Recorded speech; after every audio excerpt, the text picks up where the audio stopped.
I'm embarrassed that I have a career. I talk about things like trust and cooperation, and there should be no demand for my work. But the fact of the matter is there is demand for my work, which means that there's an opportunity. It means that trust and cooperation are not yet standard in our organizations, and yet they should be, and we know that, which is why we're looking for ways to bring those things to our organizations. So I thought I would do something a little different today. You know, when you're speaking to tens of thousands of people and you have the opportunity to share a message, of course, most rational people would say, let's go with something I've talked about lots of times and I'm really good at, but I'm not normal, so I'm going to do something completely new, and I hope this works out. There are two things that I think that great leaders need to have: empathy and perspective. And I think these things are very often forgotten. Leaders are so often so concerned about their status or their position in an organization, they actually forget their real job. And the real job of a leader is not about being in charge, it's about taking care of those in our charge. And I don't think people realize this, and I don't think people train for this. When we're junior, our only responsibility is to be good at our jobs. That's all we really have to do. And some people actually go get advanced educations so that they can be really good at their jobs, accountants or whatever, right? And you show up and you work hard, and the company will give us tons and tons of training how to do our jobs. They'll show us how to use the software, they'll send us away for a few days to get trained in whatever it is that we're doing for the company. And then they expect us to go be good at our jobs. And that's what we do. We work very hard. And if you're good at your job, they'll promote you. And at some point, you'll get promoted to a position where we're now responsible for the people who do the job we used to do, but nobody shows us how to do that. And that's why we get managers and not leaders. Because the reason our managers are micromanaging us is because they actually do know how to do the job better than us. That's what got them promoted. Really what we have to do is go through a transition. Some people make it quickly, some people make it slowly, and unfortunately some people will never make that transition at all. Which is we have to go through this transition of being responsible for the job and then turning into somebody who's now responsible for the people who are responsible for the job. And as I said before, one of the great things that is lacking in most of our companies is that they are not teaching us how to lead. And leadership is a skill like any other. It is a practicable, learnable skill. And it is something that you work on. It's like a muscle. If you practice it all the days, you will get good at it and you will become a strong leader. If you stop practicing, you will become a weak leader. Like parenting, everyone has the capacity to be a parent. Doesn't mean everybody wants to be a parent, and doesn't mean everybody should be a parent. Leadership is the same. We all have the capacity to be a leader. Doesn't mean everybody should be a leader, and it doesn't mean everybody wants to be a leader. And the reason is because it comes at great personal sacrifice. Remember, you're not in charge, you're responsible for those in your charge. That means things like when everything goes right, you have to give away all the credit. And when everything goes wrong, you have to take all the responsibility. That sucks, right? It's things like staying late to show somebody what to do. It's things like when something does actually break, when something goes wrong, instead of yelling and screaming and taking over, you say, try again. When the overwhelming pressures are not on them, the overwhelming pressures are on us. At the end of the day, great leaders are not responsible for the job. They're responsible for the people who are responsible for the job. They're not even responsible for the results.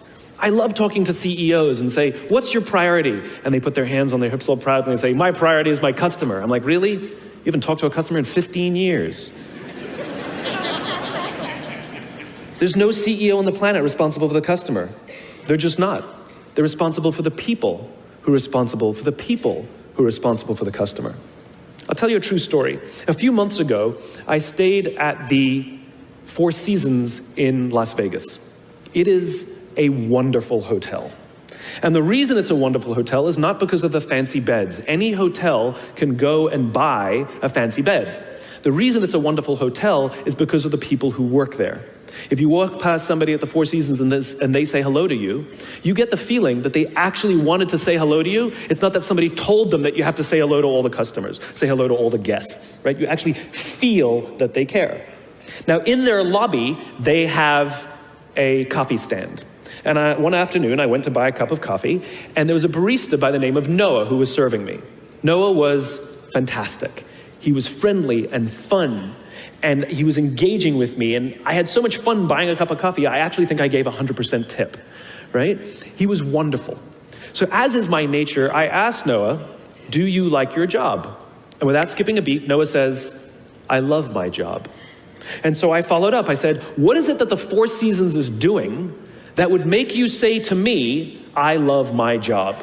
And without skipping a beat, Noah said, throughout the day, managers will walk past me and ask me how I'm doing, if there's anything that I need to do my job better.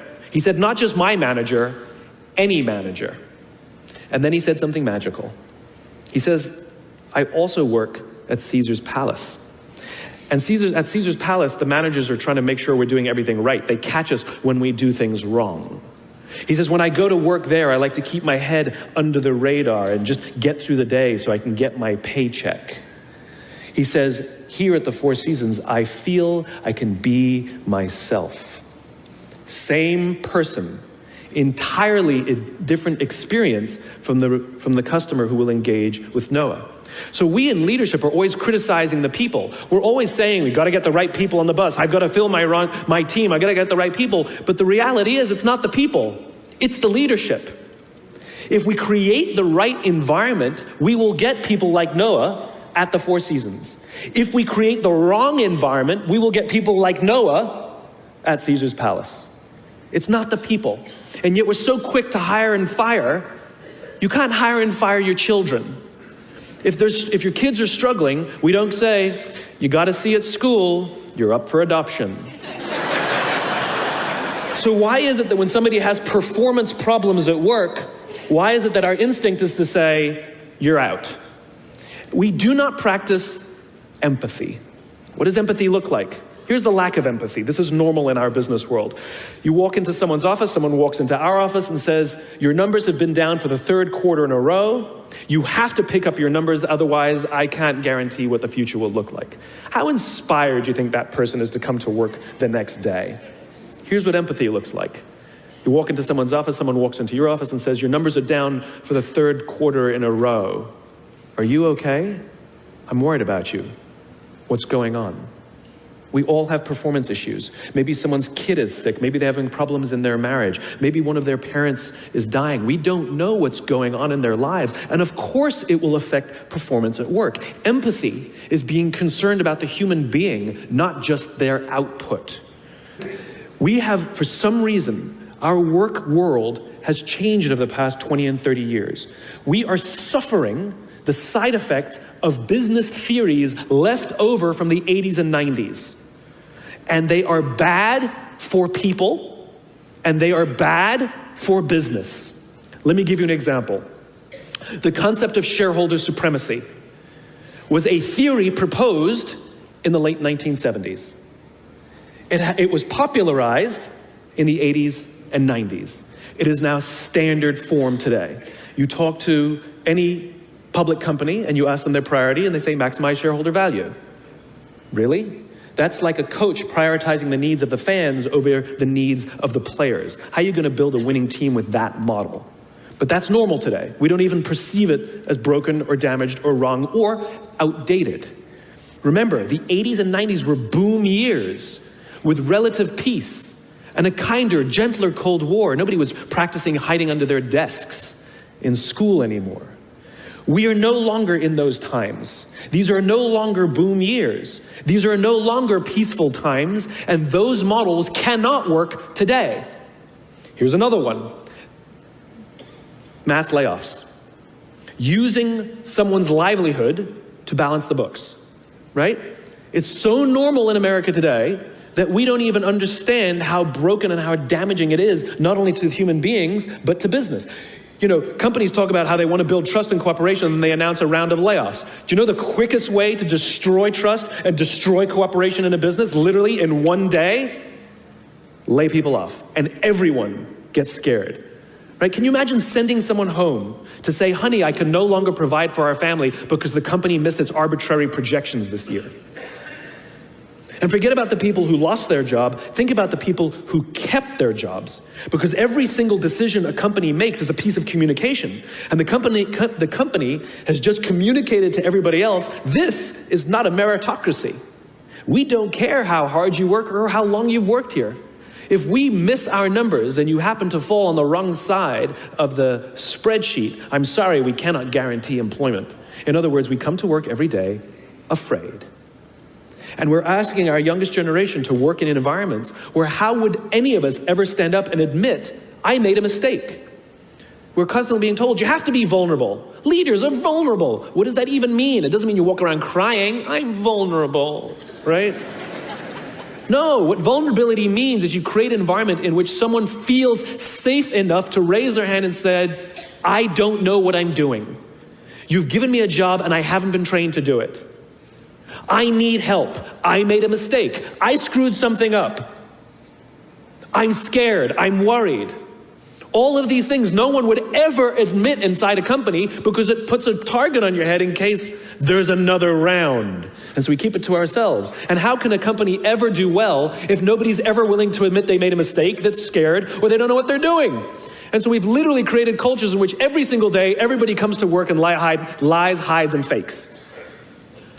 And we're asking our youngest generation to work and succeed and find themselves and build their confidence and overcome their addiction to technology and build strong relationships at work. We're asking them to do this, and these are the environments we've created. We keep saying to them, you're the future leaders. We're the leaders now. We're in control. What are we doing? This is what empathy means. It means if there's an entire generation struggling, maybe it's not them. It's like, you know, the only thing that the common factor in all my failed relationships? Me. Same thing. Well, we just can't get the right performance out of our people. Maybe it's you. Right? It's not a generation. It's not them. They're not difficult or hard to understand. They're human beings like the rest of us, trying to find their way, trying to work in a place where they feel that someone cares about them as a human being. By the way, that's what we all want. In other words, it's not even generational. It's all of us. This is the practice of empathy, that if we're struggling to communicate to someone, if we're struggling to help someone be at their natural best, I'm tired of people saying to me, how do I get the best out of my people? Really, that's what you want? They're like a towel, you just wring them. How can I get the most out of them? No, how do I help my people be at their natural best? Right? We're not asking these questions. We are not practicing empathy. We have to start by practicing empathy and relate to what they may be going through. And it will profoundly change the decisions we make. It will profoundly change the way we see the world. Someone's driving to work. You're driving to work. And someone wants to cut into your lane. What do? Do you pull your car up, or do you let them in? Most of us pull our cars up and go like this. You wait your turn.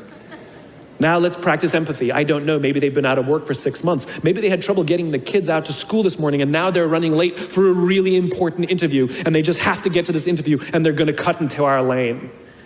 Or maybe they're just a bastard, I don't know. But that's the point. We don't know. We don't know. And the practice of empathy will say, I'll let them in, and I'll arrive to work 1 car length late. Right? We don't always have to be right. We don't always have to be in charge. We don't always have to be the one who succeeds. It's not about winning or losing. And that's where I go to the second point. After empathy comes perspective, where it's not about winning or losing. In game theory, there are 2 kinds of games. There are finite games and there are infinite games. And this is how you're going to change your perspective, right? A finite game is defined as known players, fixed rules, and an agreed upon objective. Baseball, for example. We know the rules, we all agree to the rules, and whoever has more runs at the end of 9 innings is the winner, and the game is over. No one ever says, we can just play 2 more innings, I know we can come back. Doesn't work that way. The game is over, right? That's a finite game. Then you have an infinite game.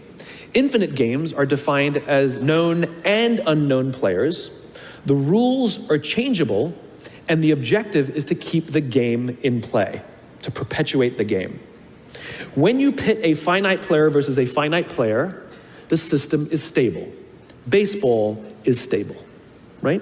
When you pit an infinite player versus an infinite player, the system is also stable. Like the Cold War, for example, because there cannot be a winner and a loser. There are no winners and losers in an infinite game, right? It doesn't exist. And because there are no winners or losers, what ends up happening in the infinite contest is players drop out when they run out of the will or the resources to play. But there's no winners or losers.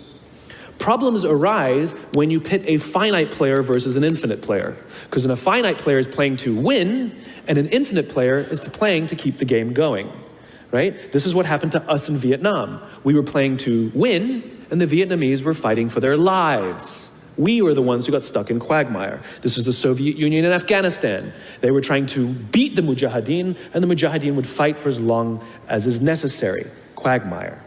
Now let's look at business.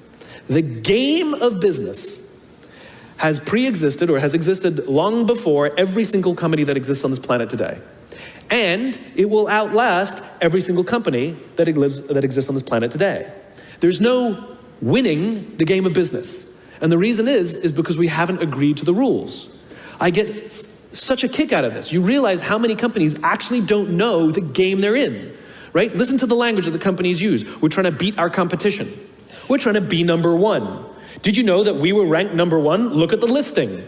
Based on what criteria? Revenues, profits, market share, square footage, number of employees. Based on what time frame? A quarter, a year, 5 years, 10 years, 20 years, 50 years, 100 years? I haven't agreed to those standards. How can you declare yourself the winner? How can you declare yourself number one where no one else in the game has agreed to the rules? It's arbitrary. There is no winning because there's no end.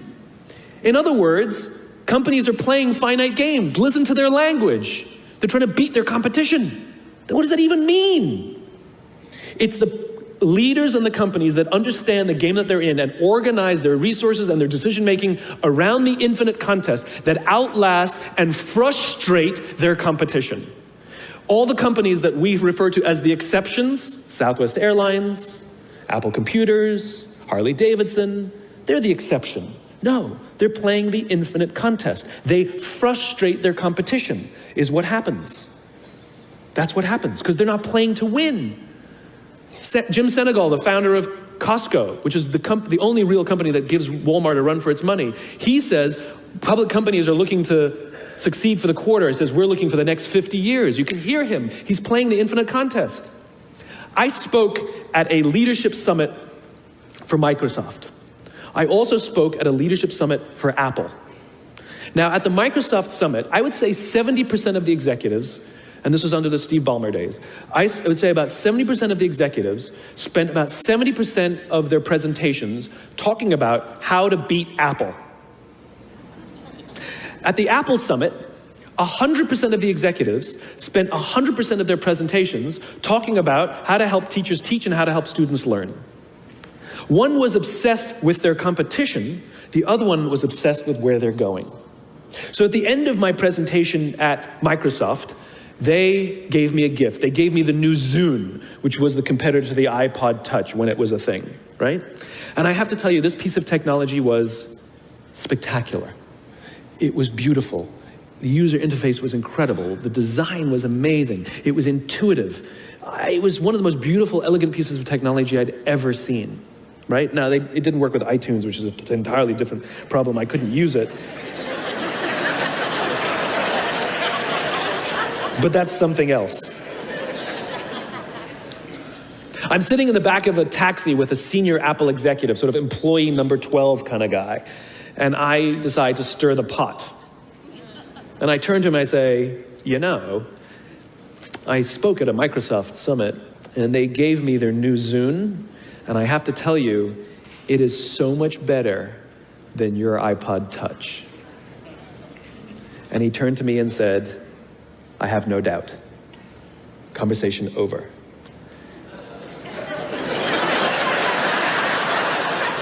Because the infinite player isn't playing to be number one every day with every product.